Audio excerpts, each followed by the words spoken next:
ಬೆಳ್ಳಂ ಬೆಳಗ್ಗೆ ನಗರಸಭೆ ಅಧಿಕಾರಿಗಳಿಂದ ಕಾರ್ಯಾಚರಣೆಯನ್ನ ನಡೆಸಲಾಗಿದೆ. ಮದ್ದೂರು ಪಟ್ಟಣದಲ್ಲಿ ಅಕ್ರಮ ಫುಟ್ಪಾತ್ ಒತ್ತುವರಿಯನ್ನ ತೆರವು ಮಾಡ್ತಾ ಇದ್ದಾರೆ. ನಗರಸಭೆ ಪೌರಾಯುಕ್ತ ಅಧಿಕಾರಿ ರಾಧಿಕಾ ನೇತೃತ್ವದಲ್ಲಿ ಈ ಕಾರ್ಯ ನಡೀತಾ ಇದೆ. ತೆರವು ಮಾಡುವಂತಹ ಕೆಲಸಗಳಾಗ್ತಾ ಇದೆ. ಜೆಸಿಬಿ ಬಳಸಿ ಖಾಕಿ ಬಿಗಿ ಭದ್ರತೆಯೊಂದಿಗೆ ಈ ಒಂದು ಕಾರ್ಯಾಚರಣೆಯನ್ನ ಮಾಡಲಾಗ್ತಾ ಇದೆ. ಈ ಸಂದರ್ಭದಲ್ಲಿ ನೋಡಿ, ಅಂಗಡಿಯ ಮಾಲೀಕರು ಮತ್ತು ಅಧಿಕಾರಿಗಳ ಮಧ್ಯೆ ವಾಗ್ವಾದ ಕೂಡ ನಡೆದಿದೆ.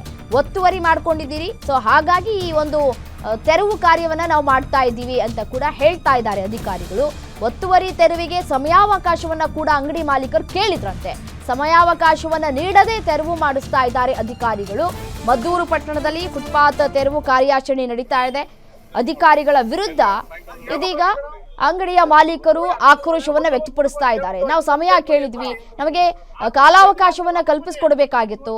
ಕಾಲಾವಕಾಶವನ್ನು ಕೂಡ ಕೊಡದೆ ಈ ರೀತಿಯಾಗಿ ನೀವು ಜೆಸಿಬಿಯನ್ನ ತೆಗೆದುಕೊಂಡು ಬಂದು ಕಾರ್ಯಾಚರಣೆ ಮಾಡ್ತಾ ಇದ್ದೀರಿ, ಅಂಗಡಿಗಳನ್ನ ತೆರವು ಮಾಡ್ತಾ ಇದ್ದೀರಿ, ಎಷ್ಟು ಮಟ್ಟಿಗೆ ಸರಿ ಅಂತ ಪ್ರಶ್ನೆ ಮಾಡ್ತಾ ಇದ್ದಾರೆ.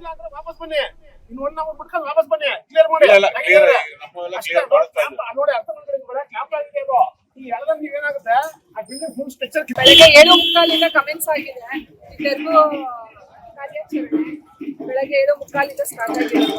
ಸೊ ಎಲ್ಲ ನಾವು